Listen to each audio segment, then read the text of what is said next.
You may feel there is a huge difference for the gaming experience between the online version and the arcade version, and what is actually rollback we have been talking about. This video would try to explain what's behind the scene. Let's see what is going on during offline. Wow, Zaku is kicking towards me, but for a pro gamer like me, of course I can press the shot button at once. Easy peasy. But what would happen if we put this scenario to online gameplay? Now it is the local computer on the left, and the remote computer on the right. Let's try to shoot a beam again during frame 3.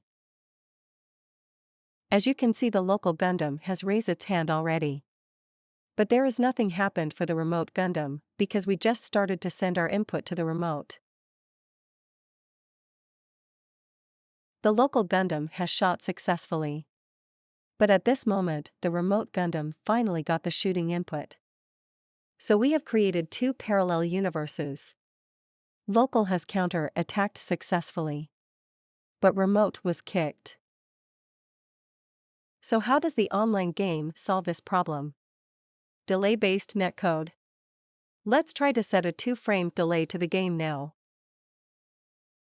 Same as before, we are shooting at frame 3. But since there is delay, the local Gundam has no response. So for a 2-frame delay, the local Gundam would delay its input to frame 5, and at the same time we are sending a shot at frame 5 command to the remote. Now we are at frame 5, local Gundam execute the delayed input. And the remote has received the shot at frame 5 command and can execute also. So there is no more parallel universe, but there is input delay. Is it possible that we can sync the game without delay? The answer is rollback. Same as before, we are shooting at frame 3. But since there isn't any delay this time, the local Gundam has started to shoot. For this time, we are sending the shot at frame 3 command to the remote. Now we are at frame 5, you can see there are still two parallel universes. The remote computer knows the Gundam should have shot during frame 3. So let's roll back to frame 3.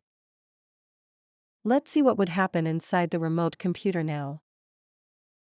We are rolling back the time now, we have rolled back 1 frame.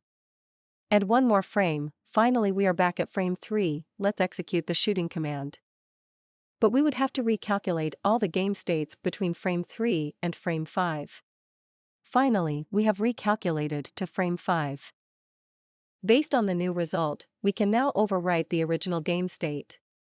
So we have erased the parallel universe successfully. The remote's game state is the same as the local's game state now. Even with network latency, both Gundams has counter-attacked successfully. Now let's review what is displayed actually on screen. Local has raised its hand. Remote shoots suddenly. Motion may not be continuous, but it can offer a much better gameplay experience than delay. We were talking about frames, there is 60 frames in 1 second, so each frame has 16 milliseconds only.